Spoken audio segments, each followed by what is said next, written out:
ഞാൻ PK പ്രവീൺ, കൂത്തുപറമ്പ് നിയോജക മണ്ഡലത്തിൽ ഇടതുപക്ഷ ജനാധിപത്യ മുന്നണി സ്ഥാനാർത്ഥിയായി മത്സരിക്കുന്നത് നിങ്ങൾ അറിയുമെന്ന് വിശ്വസിക്കുന്നു.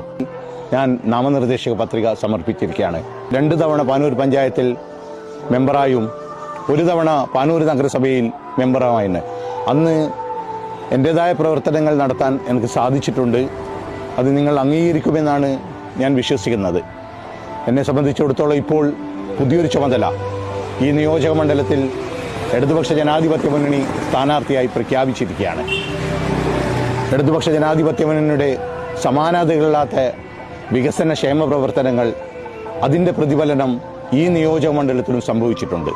KK ശൈലജ ടീച്ചറും KP മോഹനേട്ടനും തുടങ്ങി വെച്ച വികസനത്തിൻ്റെ മുന്നേറ്റം അത് ചേർത്ത് പിടിച്ചുകൊണ്ട് ഇനിയും കൂടുതൽ വികസന പാതയിലേക്ക് എത്തിക്കുക എന്ന ലക്ഷ്യം. എനിക്കൊരു വാക്ക് നിങ്ങൾക്ക് തരാൻ പറ്റും. നിങ്ങളിൽ ഒരുവനായി നിങ്ങളുടെ കൂടെ നിങ്ങളുടെ സുഖത്തിലും ദുഃഖത്തിലും ഈ നാടിൻ്റെ വികസനത്തിനും ക്ഷേമത്തിനും നിങ്ങളോട് ഒരുമിച്ച് ഉണ്ടാവുമെന്ന് ഒരു ഉറപ്പ് തരാൻ എനിക്ക് സാധിക്കും. ഈ വരുന്ന തെരഞ്ഞെടുപ്പിൽ ഇടതുപക്ഷ ജനാധിപത്യ മുന്നണി സ്ഥാനാർത്ഥിയായി മത്സരിക്കുന്ന എനിക്ക് എൻ്റെ തിരഞ്ഞെടുപ്പ് ചിഹ്നമായ റാന്തൽ അടയാളത്തിൽ നിങ്ങളുടെ വിലയേറിയ വോട്ടുകൾ രേഖപ്പെടുത്തിക്കൊണ്ട് എന്നെ വിജയിപ്പിക്കണമെന്ന് അഭ്യർത്ഥിക്കുന്നു.